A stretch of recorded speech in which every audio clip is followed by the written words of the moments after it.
Students, कल video मैंने भेजा था आप सभी को। प्रोस में फर्स्ट लेसन था आ लेटर टू गॉड। उसमें आपको समरी लिख करके सेंड करनी थी अपने शब्दों में, लेकिन कुछ बच्चों ने किया है, बाकी बच्चों ने वर्क सेंड नहीं किया है। ये आप सभी को ध्यान देना है और अच्छे से स्पष्ट रूप से समरी लिख करके भेजनी थी। आज ग्रामर का टर्न है, पीरियड आपका ये 4th पीरियड है, इसलिए यहाँ पर हमने पीरियड 4 डाला है। PD4 डेट आपकी है आज 7/5/2020। पीरियड 4 है। Parts of sentence, parts of sentence को मैंने पढ़ाया है, अच्छे से पढ़ाया है और आपने पढ़ा भी है। बट अगर किसी को प्रॉब्लम हो, ना समझ में आया हो, सेंटेंस ना समझ पाए हो, तो उन्हें फिर से पढ़ लें, समझ लें। मैं स्पष्ट कर देना चाहता हूँ कि सेंटेंस के कई भाग होते हैं। एक सेंटेंस कई भागों में बटा होता है, उसमें 2 भाग हैं। पहला भाग सब्जेक्ट है और दूसरा प्रेडिकेट। सब्जेक्ट को हिंदी में उद्देश्य और प्रेडिकेट को विधेय कहते हैं, विधेय। वैसे सब्जेक्ट मीन्स होता है विषय, लेकिन यहाँ पर सब्जेक्ट का तात्पर्य कर्ता से है, उद्देश्य से। इसके भी कई पार्ट हो जाते हैं। इसमें मैंने बताया था आपको क्वालिफायर, क्वालिफायर। दूसरा इसमें वर्ड होता है एडजेक्टिव। तीसरा पार्ट इसमें होता है मेन वर्ड और लास्ट होता है एडजेक्टिवल फ्रेज। इसमें ध्यान देना है क्वालिफायर। क्वालिफायर को हम डिटरमाइनर भी कहते हैं। क्या कहते हैं? डिटरमाइनर। डिटरमाइनर में कौन कौन से वर्ड आते हैं ये समझने की जरूरत है। सबसे पहले तो आपको समझना है जो आपके आर्टिकल होते हैं, a and, the, few, some, ETC, ये आदि शब्द इसी में आते हैं। इसमें आपका डिमॉन्स्ट्रेटिव प्रोनाउन भी आता है, जैसे लिखा होता है दैट, दिस, दीज, दोज। दूसरा वर्ड है एडजेक्टिव। एडजेक्टिव जो विशेषण होता है, विशेषता बताता है सेंटेंस में, सब्जेक्ट में, सब्जेक्ट पार्ट में, वो एडजेक्टिव होता है। यानी विशेषता किसकी बताता है? मेन वर्ड की। मेन वर्ड में नाउन या प्रोनाउन होता है। इसमें वर्ड होते हैं good, bad, wise, fool, tall, short, etcetera. Main word में आता है आपका नाउन या प्रोनाउन। नाउन आता है या प्रोनाउन आता है। नाउन में प्रॉपर नाउन, कॉमन नाउन से लेकर मटेरियल नाउन, एब्स्ट्रैक्ट नाउन, सभी इसमें आ जाते हैं। और प्रोनाउन में ना केवल पर्सनल प्रोनाउन बल्कि सभी प्रोनाउन इसमें सम्मिलित होते हैं, सभी प्रोनाउन इसमें आते हैं। डिमॉन्स्ट्रेटिव प्रोनाउन हो या पर्सनल प्रोनाउन हो या अदर प्रोनाउन हो, सभी इसी में आते हैं। इसलिए ये मेन वर्ड होता है। मेन वर्ड के रूप में आप पर्सनल प्रोनाउन या प्रॉपर नाउन में से किसी का यूज कर सकते हैं। जैसे मोहन, ये नाउन है, प्रॉपर नाउन है। और पर्सनल प्रोनाउन में जिसमें थर्ड पर्सन होता है ही, ये प्रोनाउन है। और इसमें बॉय कॉमन नाउन है। इस तरह से आप समझ सकते हैं, लिख सकते हैं। एडजेक्टिवल फ्रेज में बहुत सारी चीजें आ जाती हैं, एक साथ सम्मिलित रूप में लिखी जाती हैं, जिनमें सबसे पहली बात तो आपको समझना है कि इसमें पार्टिसिपल होता है, पार्टिसिपल होता है। दूसरा, इसमें आपका प्रीपोजिशन होता है, मेन वर्ड होता है, आर्टिकल होता है, ये तमाम वर्ड होते हैं। ये सभी सम्मिलित रूप में एडजेक्टिवल फ्रेज कहलाते हैं। समझ गए? सम्मिलित रूप में कौन कौन से? पार्टिसिपल, मेन वर्ड यानी नाउन या इसमें आर्टिकल, तमाम ऐसे शब्द हैं जो निश्चित रूप से या मिक्स होकर के, संयुक्त होकर के एडजेक्टिवल फ्रेज का, ठीक है, के रूप में जाने जाते हैं। ये इसका महत्वपूर्ण भाग होता है। समझ गए बच्चों? जैसे इसमें प्रीपोजिशन आता है, प्रीपोजिशन होता है, इसमें आर्टिकल होता है और इसी में नाउन भी आता है। ये सभी संयुक्त रूप से एडजेक्टिवल फ्रेज कहलाते हैं। तो आप ये बात समझ गए होंगे, मैंने पहली बार बताया था और अब मैं फिर बता रहा हूँ, आप सभी को समझ में आ गया होगा। इसमें सेंटेंस में राइट कर रहा हूँ तो आप और अच्छे से समझने का प्रयास करें। ये देखिए, ये क्वालिफायर लिखा है, इसको डिटरमाइनर भी कहते हैं। इसमें a, an, the, few, some, that, this, these, those, ये आदि शब्द आते हैं। एडजेक्टिव यानी विशेषण है, इसमें good, bad, wise, fool, tall, short, etcetera, यानी ये विशेषता बताने वाले शब्द हैं। मेन वर्ड में नाउन या प्रोनाउन है। नाउन में मैंने बताया आपको, प्रॉपर नाउन से लेकर के आवश्यक नाउन तक कोई भी आ सकता है। प्रोनाउन में आपका पर्सनल प्रोनाउन से लेकर सभी आते हैं। तो इसमें मैंने एग्जांपल के रूप में लिखे हैं वर्ड, ये आपका मोहन जैसे लिखा हुआ है, ये आपका प्रॉपर नाउन है। और यहाँ ही लिखा गया ये पर्सनल प्रोनाउन का थर्ड पर्सन है। बॉय लिखा गया, ये कॉमन नाउन है, एक्सेट्रा। इसके बाद जो लास्ट वर्ड आता है एडजेक्टिवल फ्रेज, इसमें बच्चों पार्टिसिपल, प्रीपोजिशन, आर्टिकल और नाउन, ये सभी शब्द इसमें आते हैं। अब मैं एग्जांपल दे रहा हूँ, एग्जाम्पल के द्वारा बहुत अच्छे से समझने का प्रयास करिए। एग्जाम्पल देखिए, ये ध्यान से देखिए। एग्जाम्पल EXAMPLES, एग्जाम्पल देखिए, पहला दिखा मैंने, लिख दिया यहाँ पर, a fat man running on the road fell down, ये बना सेंटेंस ही आपका लिखा हुआ। इसमें आप fat man running on the road, ये आपका सब्जेक्ट पार्ट है। कौन सा पार्ट है? सब्जेक्ट। और ये फेल डाउन आपका प्रेडिकेट पार्ट है। प्रेडिकेट पार्ट बहुत छोटा है और सब्जेक्ट पार्ट बड़ा है। ये बड़ा है क्योंकि इसके पार्ट मैंने यहाँ पर लिखे हुए हैं, ये आपको अच्छे से समझना है। तो बेटे ध्यान से देखिए, ये डिटरमाइनर में जैसा मैंने लिखा भी आपका a, an, the, few, some, this, that, these, those, ये आदि शब्द लिखे हैं। तो ये क्या होते हैं? डिटरमाइनर या क्वालिफायर होते हैं। तो इसमें हम सबसे पहले अगर फाइंड आउट करेंगे तो यहाँ लिख देंगे ए, डैश दे देंगे और यहाँ पे क्या लिख देंगे? क्वालिफायर, लिख गया।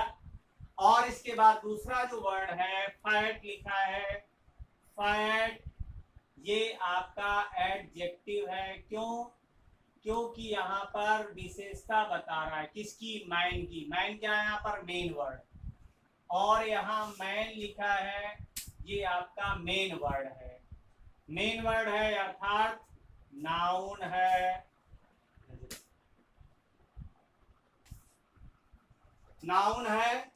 और यहाँ रनिंग ऑन द रोड ये लिखा हुआ है, रनिंग ऑन द रोड, ये आपका एडजेक्टिवल फ्रेज, ADJECTIV PHRAS, ये बना। इसमें क्या है, ये आपका नाउन है, नाउन में मैन, ये कौन सा नाउन है, कॉमन नाउन है, कॉमन नाउन है यानी मेन वर्ड है, कॉमन है मेन वर्ड के रूप में। देखिए मेन वर्ड लिखा है, मेन वर्ड नाउन हो या प्रोनाउन हो, या नाउन के रूप में आया। इस तरह से इसके चारों भाग हो गए, क्वालिफायर, एडजेक्टिव, नाउन यानी कॉमन नाउन, और ये एडजेक्टिवल फ्रेज। इसके 4 भाग हुए, पहला, दूसरा, तीसरा और चौथा। ये चौथा यहां से लेकर के यहां तक है, समझ गए होंगे। अब लास्ट में फेल डाउन आया है, ये केवल प्रेडिकेट, तो ये आपको समझना है और इसको फाइंड आउट करना है। इसके लिए हम होमवर्क दे रहे हैं आप सभी को। ये मत कहना कि होमवर्क क्या दिया गया है समझ में नहीं आता, जैसे कल आप लोगों ने नहीं समझा था, ये आप लोगों की गलती थी। कल मैंने लेसन रीड कराया था और रीड करा करके मैंने कहा था कि बच्चों इसकी समरी लिखना है, और मैंने लिख करके आज सेंड भी किया था, आपको इन्फॉर्म भी किया था कि बच्चों समरी लिखना है, लेकिन आप लोगों ने होमवर्क नहीं किया, नहीं सेंड किया। आज ये होमवर्क मैं दे रहा हूँ, इसको अच्छे से सेंड करना है, समझ करके लिखना है।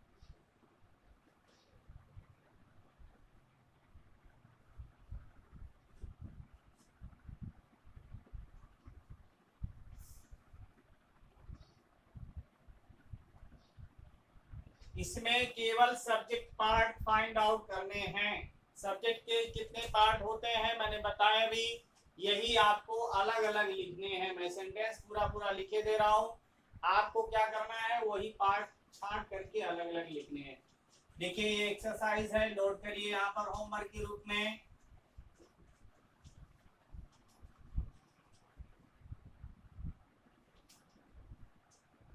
A black crow sitting on the tree flew away. पेड़ पर बैठा हुआ एक काला कौवा उड़ गया।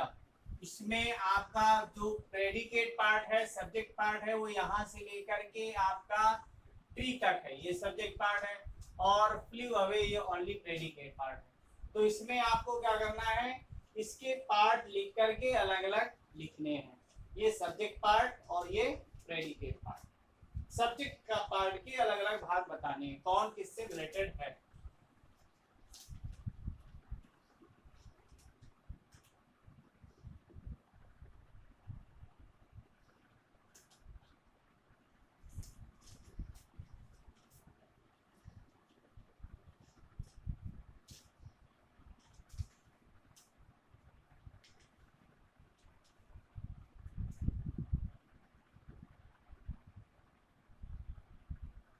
इसमें सेंटेंस में इसलिए रीड कर देता हूं ताकि आपको समझ में आ जाए। This little boy reading a book slept at once. इसमें भी यही कंडीशन है, यहां तक आपका सब्जेक्ट पार्ट है, ये प्रेडिकेट पार्ट। इसमें सब्जेक्ट पार्ट आपको फाइंड आउट करने हैं। देखिए अगला सेंटेंस है, बहुत अच्छे से देखिएगा। दोस पीपल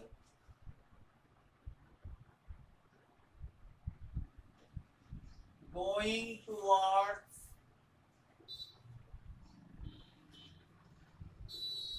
the bridge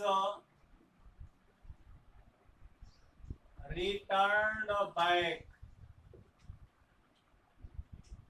इसमें भी एक कंडीशन, रिटर्न बैक केवल आपका प्रेडिकेट पार्ट है, बाकी सब्जेक्ट पार्ट में आपको कंप्लीट करना है, फाइंड आउट करना है।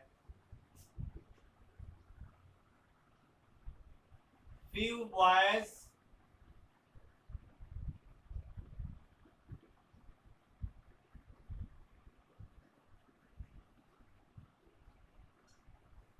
few naughty boys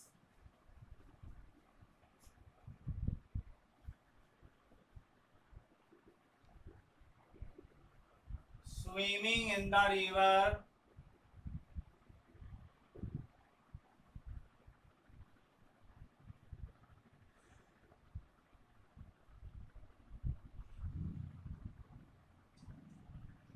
drowned।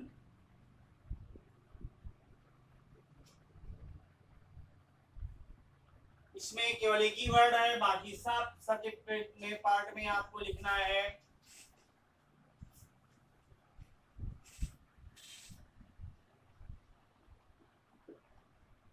some red flowers in the garden are pretty। इसमें भी ये पार्ट आपका सब्जेक्ट है और अदर पार्ट यहाँ पर प्रेडिकेट पार्ट ये है जो अंडरलाइन किया है, बाकी सब्जेक्ट पार्ट है। ठीक है, 6 नंबर आपको लिखना है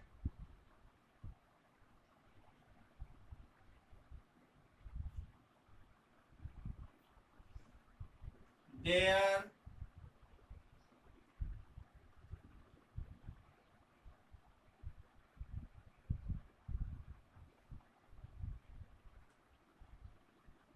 इसमें थोड़ा सा हम अलग करके लिखे दे रहे हैं, इसको आपको समझना है।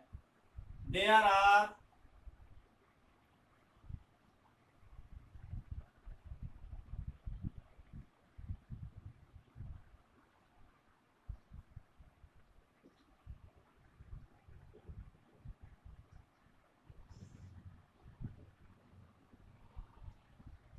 इसमें आपको समझना है यहाँ से कहाँ से, ये आपका प्रेडिकेट पार्ट है, इसमें एक ही वर्ड दे दिया गया है तो आपको सब्जेक्ट और प्रेडिकेट छांटने हैं। मैंने हेल्प की है केवल इसलिए ताकि आप कंफ्यूज ना हो, परेशान ना हो, वैसे आपको स्वयं कंप्लीट करना है, इसमें हिंट्स देने की जरूरत नहीं है। समझ गए?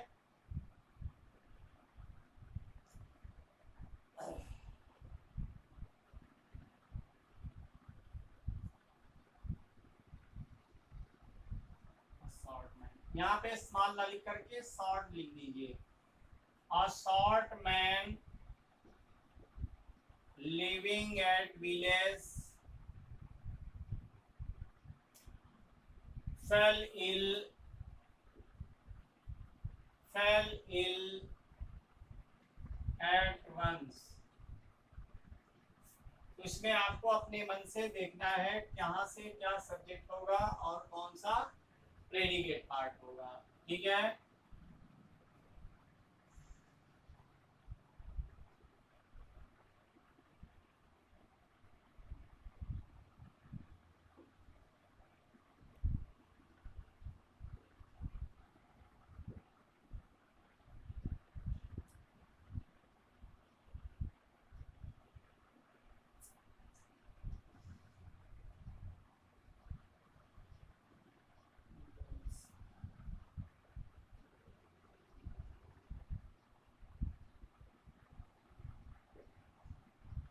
those brave soldiers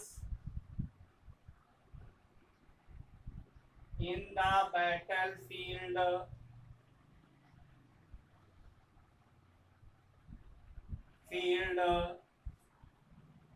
fought bravely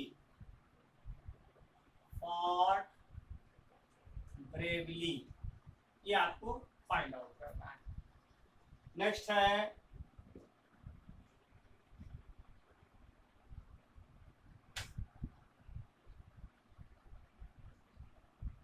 the army of king Napoleon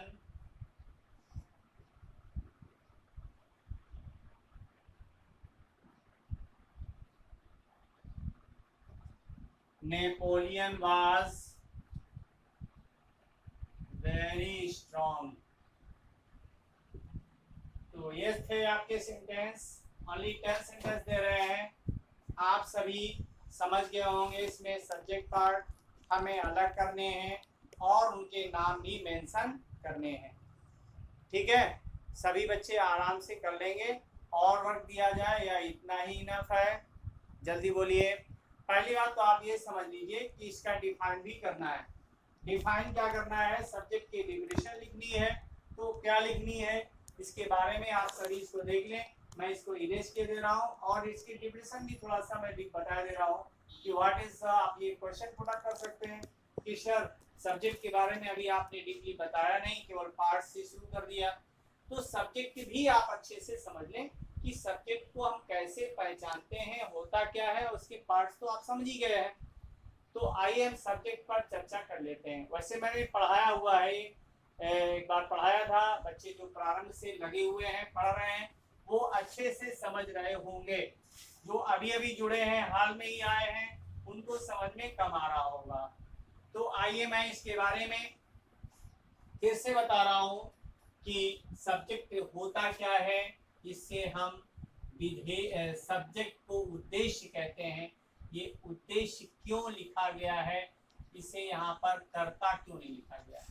क्योंकि इसका उद्देश्य है। एक उद्देश्य होता है कि जैसे सेंटेंस है, short man living at village fell ill, यानी गांव में रहने वाले एक नाटा आदमी बीमार पड़ गया, अचानक बीमार पड़ गया। तो यहाँ पर एक वर्ड नहीं है, कई वर्ड हैं। तो मेन वर्ड क्या है? एक नाटा आदमी। ठीक है, रहने वाला कौन सा? एक गांव में। तो ऐसी स्थिति जब इस सेंटेंस के द्वारा समझते हैं तो उद्देश्य यहाँ पर व्यक्त हो रहा है। क्या क्या उद्देश्य है? कौन हो गया, कौन शब्द लगा देते हैं तो हमें सब्जेक्ट मिल जाता है, अर्थात हमें जो main part of the sentence है वो फाइंड आउट हो जाता है। तो आइए सब्जेक्ट इज, यहाँ पे लिखेंगे subject is a part of a sentence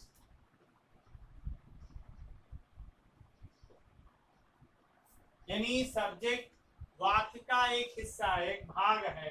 कौन सा? Subject is a part of sentence which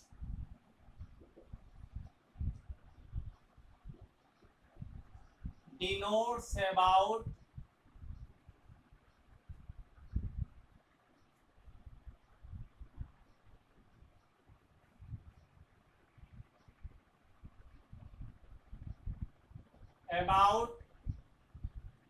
main reason or purpose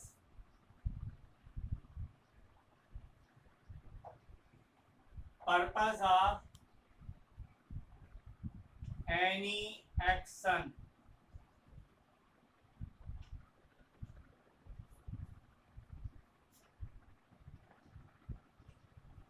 and is a base of sentence. It is a